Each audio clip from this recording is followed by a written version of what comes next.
Friends, ഇന്ന് നമ്മൾ ഉണ്ടാക്കുന്ന ഒരു തോരനാണ്. അതിനു വേണ്ടി ഇൻഗ്രീഡിയൻസ്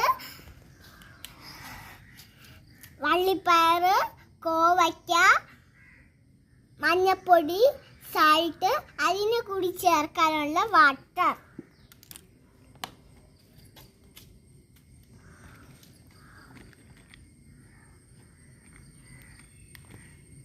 എന്താ ആഡ് ചെയ്യണേ? വള്ളിപ്പയർ. ഏതിലോട്ട് ആഡ് ചെയ്യണേ? പാനിൽ. ഓക്കെ. അടുത്ത നെക്സ്റ്റ് ഏതാ? കോവയ്ക്ക.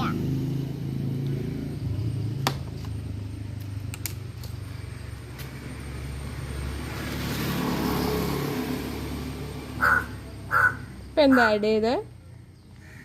കോവയ്ക്ക. ഷെഫ് പറയൂ നെക്സ്റ്റ് ഏതാ വേണ്ടതെന്ന്.